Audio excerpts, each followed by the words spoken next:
Hey, it's Gabe with Vitev. So what do you think the most common answer, at least recently, in the last year or two, given by doctors, medical professionals, nutritionists, dietitians, specifically in the Western sphere of medicine, what do you think their most common answer is to the question, should I drink alkaline water?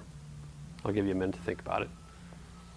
Now you might just kind of assume that since alkaline water is more on the alternative side of health and nutrition, that the answer is just a flat no, you don't need to drink alkaline water. But that's not actually what you find. What you find more and more commonly is something along the lines of, well, it's not going to hurt you, but you really don't need to drink it because the body self-regulates pH. The body self-regulates pH. Now there may be some different versions that you'll find in blogs and articles and interviews and exposés and really deep looks into alkaline water. There's becoming more of those at a more frequent pace now. But that's almost like a talking point that you find. The body self-regulates pH. Let's think about that for a minute. All right, so there's a couple things wrong with that answer. There may be more than a couple, but this is what we thought of initially and that we've continued to see sort of repeated through all sorts of different articles and interviews, is that I don't want to say it's a half-truth because that seems a little bit too negative, like they're purposely doing something, but I don't think that's the case. And let's give them the benefit of the doubt. Maybe they're just pushing back against some really bad science, some really bad answers, and just sort of the junk that comes from the hyper-marketing angles that a lot of people take with alkaline water. And if that's the case, that's fine. I mean, we would do the same thing. We'd push back against that as well. But the damage is the body self-regulates pH. Yes, it does. But the real crux of the issue is, well, but how does the body do that? What does the body need to effectively balance the pH? Because we don't have little knobs and levers and stuff on our body that we can adjust daily and tweak this reaction up better and make our kidneys function less the next day and maintain that. That's not what we do. Those processes happen whether we want them to or not, whether we're awake or asleep. The body just does that.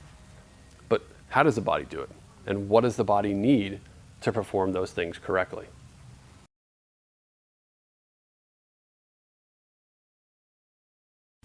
All right, so when you look at it from that perspective, the what's in the hows, well, we know that all those different systems have to work in tandem, right? We need our kidneys functioning, our liver functioning to get rid of waste products. We need our gut health to be good. We need our lungs to be functioning well, getting rid of carbon dioxide, all sorts of things happening, right? But what do those reactions rely on? Well, they're chemical reactions. They rely on minerals and various compounds to create the buffering system or the buffering agents that the body uses to balance out against acid waste. So we need things like magnesium and calcium and potassium and sodium and all sorts of derivatives off of those, right? We're not born with enough of that stuff to last us through death. That's why we have to eat, and that's why we have to drink.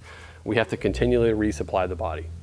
So if you look at that question from the angle of, well, if I just ate crap the whole time and drank soda, the body'd self-regulate. I'd be fine, right?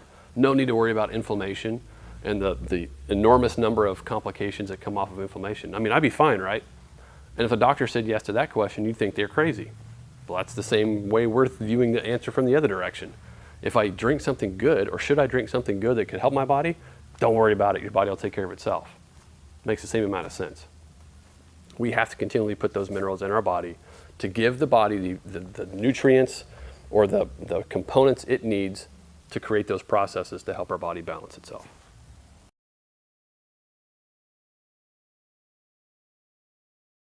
All right, so the last piece that we wish was discussed in this question is, well, should I drink alkaline water? What else would you drink instead, right? Every decision we make has a side that we're not deciding for or that we're choosing to not do. Should I go to the beach or the mountains for vacation? Well, you're going to pick one or the other, right? You can't do both. What? And so this is the same sort of process that we want people to think through. What else would you drink? Oftentimes when you read through those same articles and interviews, you'll see something along the lines of just drink tap water. It's just as good for you. You'll have the same amount of benefits. Well, setting aside the filtration question within all that, because just drinking tap water, you're not just drinking water. You're drinking a whole lot of other stuff in that line as well. So just set that aside. But we know that alkaline water processes through the body faster, has antioxidant properties, is more hydrating, which is just better for waste removal in and of itself.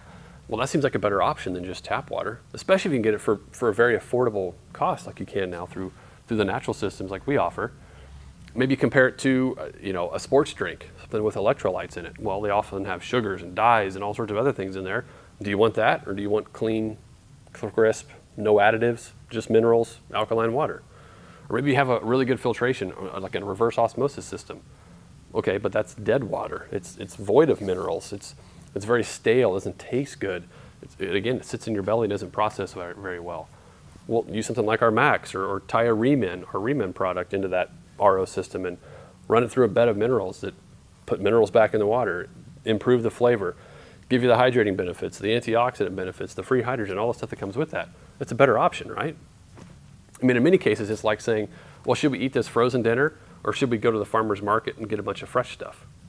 Well, obviously, I mean, sure, you can get some vegetables with your frozen dinner, but fresh picked stuff's way better, right? It's the same thing with alkaline water.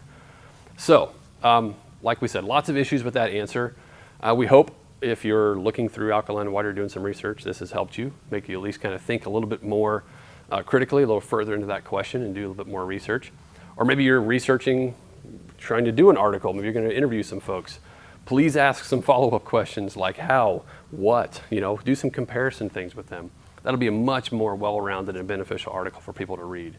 And lastly, we just hope this helps everybody. If you have further questions, let us know. Our contact info is all down below, or you can leave us a comment here if you'd like as well. We're happy to talk specifics or get more in depth with you should you need that. You'll find us at vitev.com, and we just look forward to talking with you soon.